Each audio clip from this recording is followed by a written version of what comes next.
고마우신 우리의 생명이신 하나님을 찬양합니다. 우리에게 은혜를 허락하여 주시어서 우리가 복된 어린 양 그리스도를 따라가게 하여 주옵소서. 예수님의 이름으로 기도드립니다. 아멘. 우리 말씀 봅니다. 출애굽기 12장 27절.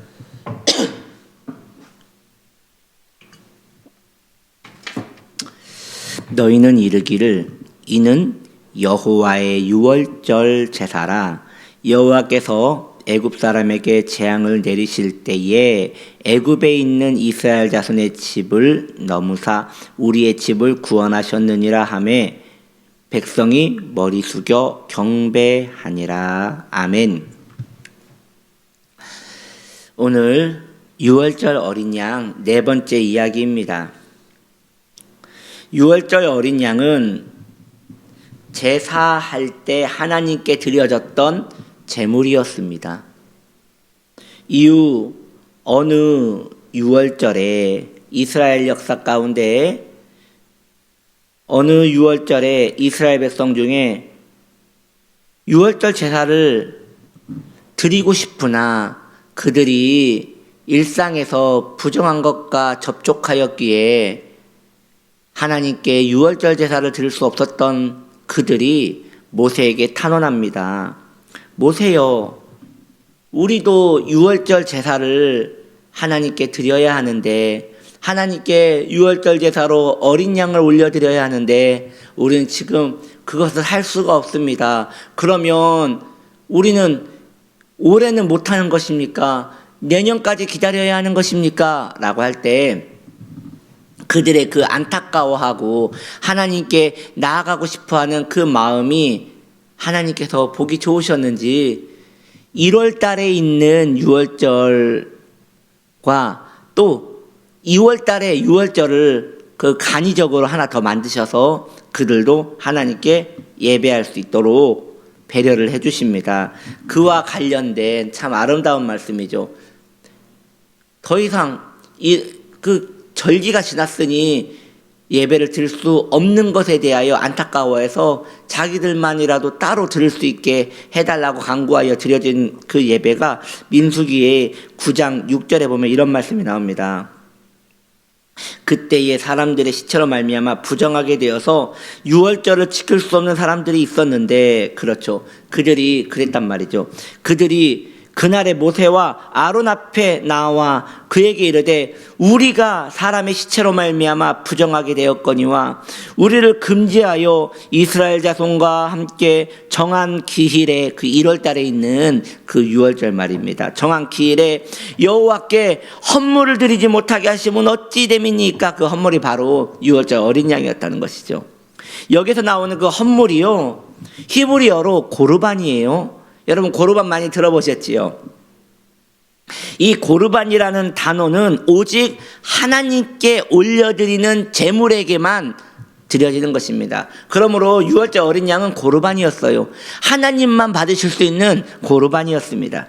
그러기에 유월절 어린 양은 그 피를 오직 제사장만이 번제단에 쏟을 수 있었고 뿌릴 수 있었고 드릴 수 있었습니다. 이 유월절 어린 양이 아니고는 하나님께 제사로 올려드릴 수 없었던 것입니다.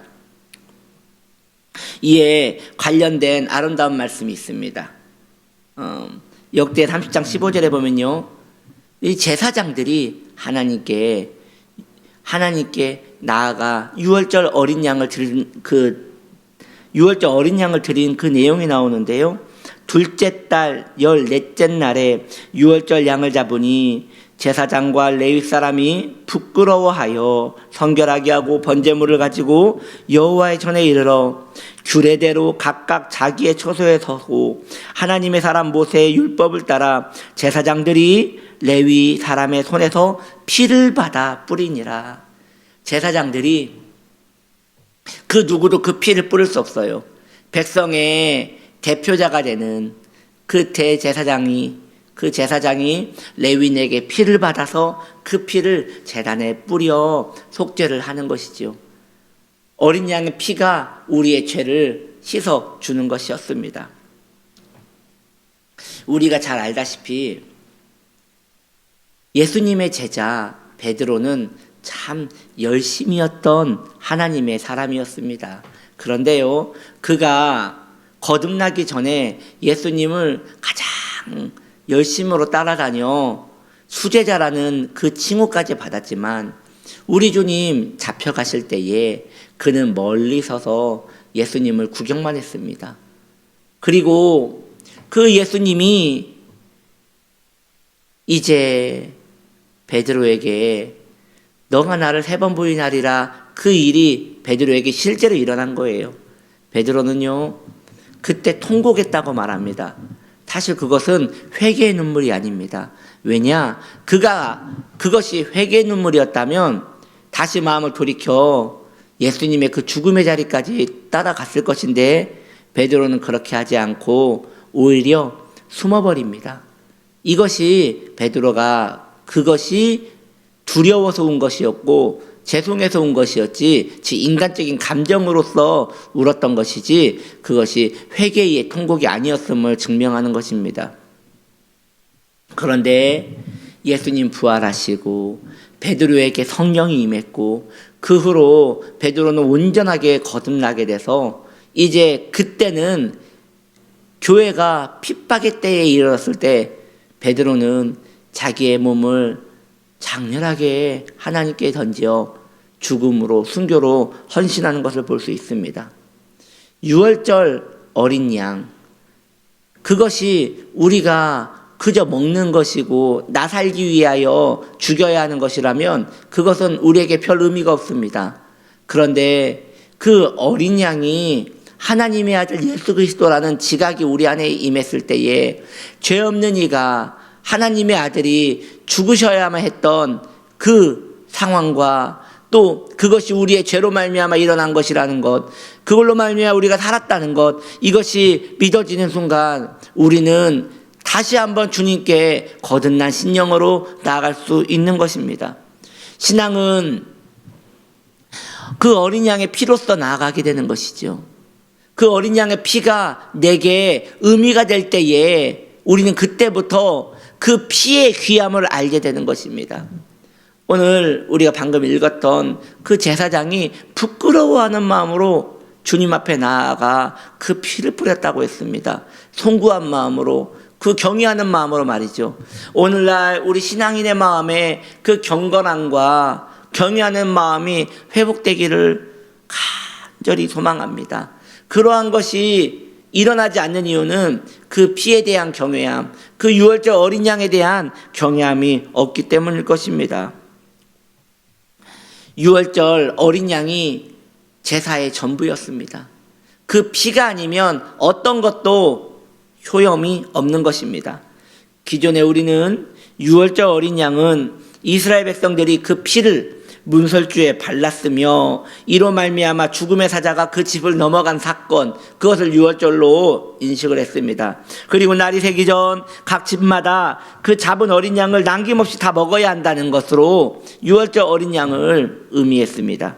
그러나 성경은 유월절 어린 양이 그보다 더 큰 의미, 즉 하나님께 올려진 제물이며 오직 인간과 하나님 사이에 연결해 줄 수 있는 유일한 고리임을 우리에게 말하고 있는 것입니다. 이스라엘이 하나님을 만나는 그 문제, 어떤 것도 효험이 없습니다. 죄인인 인간이 하나님을 만날 수 있는 방법이 어떤 곳에도 찾을 수가 없습니다. 오직 우리 주 예수 그리스도 유월절 어린 양만이 우리에게 하나님을 찾아갈 수 있는 길이 되십니다. 유일한 길이 되십니다. 유월절 어린 양이신 우리 구주 예수 그리스도는 우리를 사망에서도 건져주셨지만 또한 우리가 하나님을 만날 수 있는 유일한 길이 되는 것입니다. 사랑하는 성도님들이요, 우리가 구원을 받았습니다. 그 구원을 받았다는 것은 내 죄가 사해졌다는 것도 의미하는 것이죠. 그러면 내 죄가 사해졌다는 것으로 그것이 구원의 문제의 끝이 아니라는 것도 알아야 합니다. 우리는 내 죄가 사해졌다면 이제 하나님 아버지께 자주 찾아가 기도로 영광을 돌려야 하고 하나님 아버지께 나아가 내 생명의 공급, 거룩한 교제가 일어나야 하는 것입니다. 그런데 내 죄가 사함받았다고 하여 그것으로 만족하고 주님을 친밀하게 여기는 그러한 영성이 우리 안에 없어졌다면 그것은 반절짜리입니다. 유월절 어린 양은 우리가 하나님께 나아가기를 소망하고 계십니다. 왜냐하면 그 피로 말미암아 그 피를 제단에 뿌려 제사장이 하나님 앞에 나아갈 수 있었듯이 우리도 그 유월절 어린 양이 우리 가슴에 가득하심으로 그 피를 뿌리며 하나님 아버지께 나아가 교제할 수 있는 것입니다. 사랑하는 성도님들이요, 유월절 어린 양을 가슴에 품으십시오. 그리고 이제 하나님과 거룩한 교제 가운데 들어가십시오.